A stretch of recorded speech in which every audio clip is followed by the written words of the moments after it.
Welcome to my channel Study flux.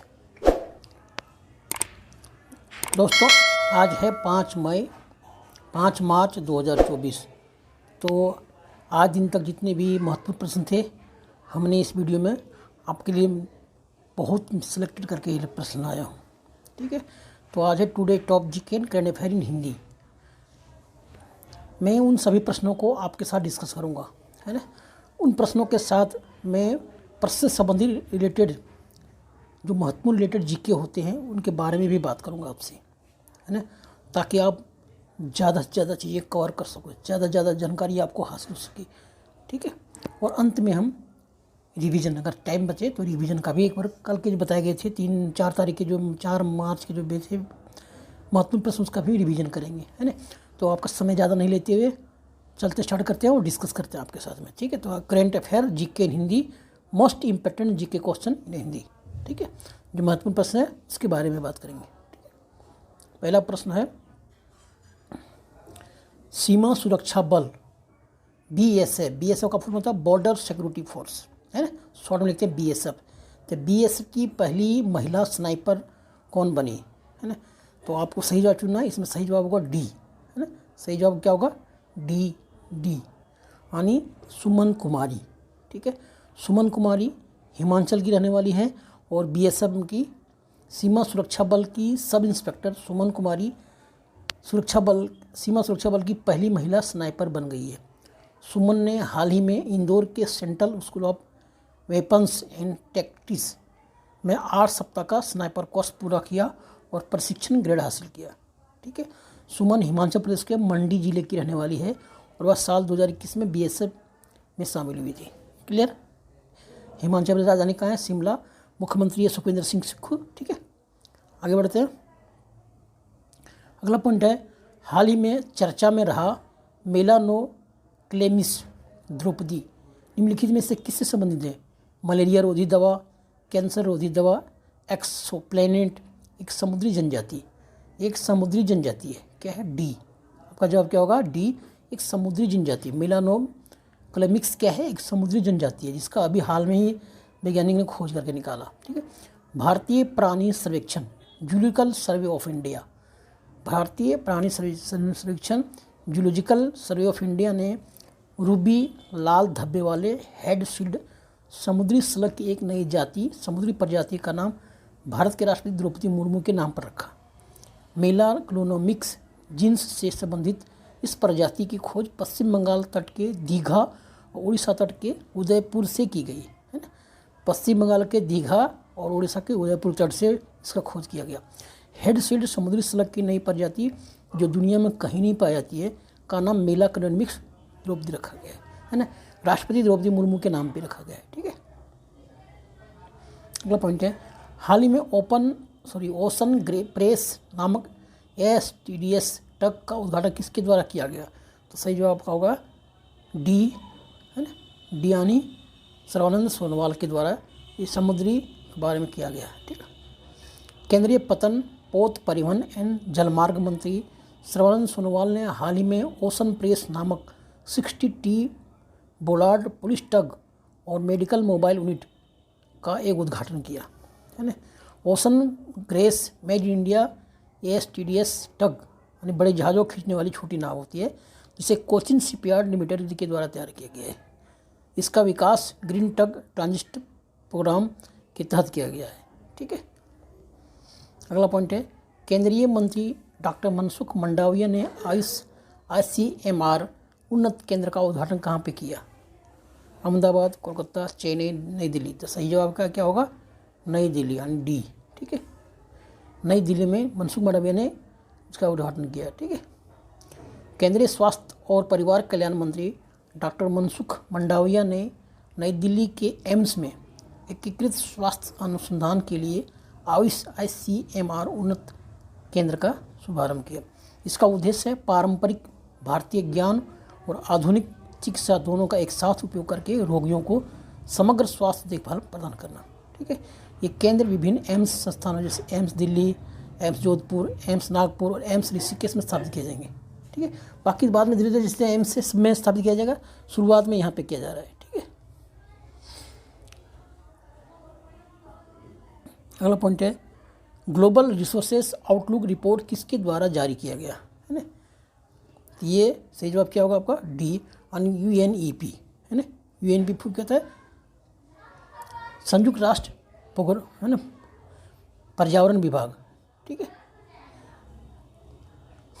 Global research outlook 2024 report Kenya के Nairobi में UNEP मुख्यालय में 6ठी संयुक्त राष्ट्र पर्यावरण सभा के द्वारा लॉन्च किया गया, है ना। अभी हमने बताया था पिछले वीडियो में कि 6ठा का आयोजन किया गया केनिया के राजधानी नैरोबी में किया गया। तो नैरोबी में जब इसका बैठक हुआ तो वहाँ पे प्रस्ताव पारित किया गया। यह संयुक्त राष्ट्र पर्यावरण कार्यक्रम के अंतर्गत अंतर्राष्ट्रीय संसाधन पैनल की प्रमुख रिपोर्ट है। UNEP संयुक्त राष्ट्र के तहत पर्यावरणीय मुद्दों पर प्रतिक्रियाओं के समन्वय के लिए जिम्मेदार है, ठीक है।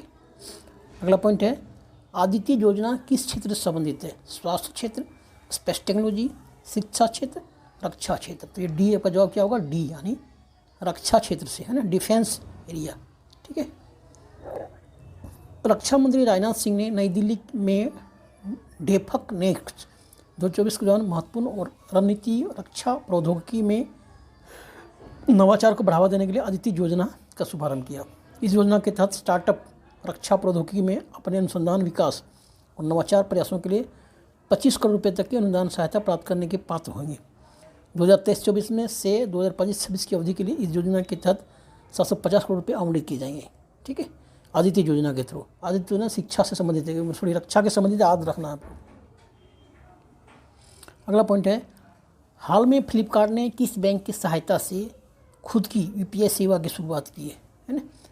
तो आपको सही जवाब चुनना है यहाँ पे। सही जवाब क्या होगा डी यानी एक्सिस बैंक की सहायता से, है ना। फ्लिपकार्ट ने एक्सिस बैंक की सहायता से ई-कॉमर्स कंपनी फ्लिपकार्ट ने अपने खुद की यूनिफाइड पेमेंट इंटरफेस UPI का फॉर्म क्या होता है यूनिफाइड पेमेंट इंटरफेस से इसकी शुरुआत की है। फिलहाल सेवा चुनिंदा यूजर्स के साथ अपने UPI की टेस्टिंग कर रही है, ठीक है। इसके बाद UPI service Paytm, PhonePe, Google सब के साथ लागू हो जाएगा, ठीक है। अगला पॉइंट है हाल में हज सुविधा ऐप कौन लॉन्च किया, हज सुविधा ऐप, है ना। तो ये सही जवाब बाल विकास मंत्री स्मृति ईरानी, डी सही जवाब होगा डी, ठीक है। केंद्रीय मंत्री स्मृति ईरानी ने हज सुविधा ऐप लॉन्च की जिससे इस वार्षिक तीर्थयात्रा पर जाने वाले लोगों को आवश्यक जानकारी, उड़ान विवरण और आवास जैसी महत्वपूर्ण जानकारियां मिल सकेगी। इस अवसर पर राज्य मंत्री जॉन बारला की मौजूदगी में दिल्ली स्थित विज्ञान भवन में हज यात्रा 2024 की तैयारियों के तहत प्रशिक्षकों को 2 दिवसीय प्रशिक्षण कार्यक्रम का उद्घाटन भी किया गया। हज यात्रा को सहज और आरामदायक अनुभव बनाने के सरकार के प्रयासों के तहत सभी हज यात्रियों के लाभ के लिए हज सुविधा ऐप की शुरुआत की गई, ठीक है। अगला पॉइंट है हाल में गर्भपात को संवैधानिक अधिकार का दर्जा देने वाला दुनिया का पहला देश कौन बना। तो सही जवाब है यूरोपीय देश फ्रांस, ठीक है।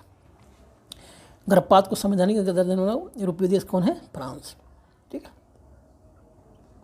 फ्रांस के राष्ट्रपति एमेनुअल मैक्रों ने संसद के दोनों सदनों में विशेष सत्र में महिलाओं को गर्भपात के कानून को पारित कर दिया है, ठीक है।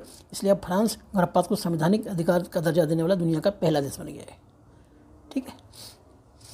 अगला पॉइंट है भारत पेट्रोलियम ने किसी अपना ब्रांड एम्बेसडर नियुक्त किया है ना। तो आपके पास सही जवाब क्या होगा डी, है ना, यानी भाला फेंक नीरज चोपड़ा, है ना। नीरज चोपड़ा को भारत पेट्रोलियम ने अपना ब्रांड एम्बेसडर नियुक्त किया है, ठीक है। अगला पॉइंट है हाल में ऊर्जा दक्षता ब्यूरो ने अपना 22वें स्थापना दिवस समारोह कब मनाया, है ना। तो सही जवाब आपका क्या होगा इसमें ऊर्जा दक्षता ब्यूरो का डी, ठीक है, यानी 1 मार्च को, ठीक है।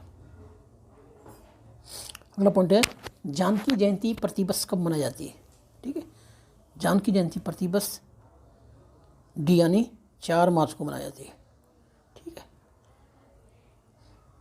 अगला पॉइंट है हाल में हरियाणा भ्रष्टाचार निरोधक ब्यूरो के प्रमुख किसे बनाया गया। हाल में हरियाणा भ्रष्टाचार निरोधक ब्यूरो के प्रमुख किसे बनाया गया। इससे जब होगा अमिताभ सिंह ढीलो यानी डी, ठीक है। अमिताभ सिंह ढीलो को हरियाणा भ्रष्टाचार निरोधक ब्यूरो के प्रमुख बनाया गया है, ठीक है। हाल में संसद सुरक्षा का प्रमुख किसे नियुक्त किया गया है। संसद सुरक्षा सबसे मेन मुद्दा होता है। अभी हाल में आतंकवादी आ चुके थे, फिर घुस गए थे, ठीक है। अब पहले तो घुस ही चुके थे पुराने संसद में, तो इसके बनाया गया आपका सही जवाब होगा डी यानी अनुराग अग्रवाल को संसद सुरक्षा का प्रमुख बनाया गया, अनुराग अग्रवाल को। ठीक है। अगला पॉइंट है राष्ट्रीय शहरी सहकारी वित्त और विकास निगम का शुभारंभ किसके द्वारा किया गया? सही जवाब होगा केंद्रीय मंत्री अमित शाह के द्वारा, है ना, डी, केंद्रीय मंत्री अमित शाह के द्वारा। ठीक है। फाइनेंशियल इंटेलिजेंट यूनिट इंडिया ने किस बैंक पर 49 करोड़ रुपए का जुर्माना लगाया, है ना? तो पेटीएम पेमेंट बैंक पे जुर्माना लगाया है। किसने लगाया? फाइनेंशियल इंटेलिजेंट इंडिया ने। ठीक है। आपका जवाब क्या होगा? डी। ठीक है। अब समाप्त हो गया। अब थोड़ा रिवीजन देख लेते हैं कि सिक्किम राज्य के पहले रेलवे स्टेशन की आधारशिला किसके द्वारा रखा गया? प्रधानमंत्री मोदी के द्वारा। भारत का सबसे लंबा केबल स्टे ब्रिज कौन सा है? सुदर्शन सेतु। ठीक है। दिल्ली आर्थिक सर्वेक्षण के अनुसार सबसे अधिक देखे जाने वाला स्मारक कौन है? लाल किला और कुतुब मीनार। ठीक है। हिंदू बीएफ से हिंदू मंदिर भारत कहाँ हुआ? संयुक्त अरब अमीरात में। ठीक है। वन्य जीव दिवस कब मनाया जाता है? 3 मार्च को। ठीक है। सिविल लेखा दिवस 1 मार्च को।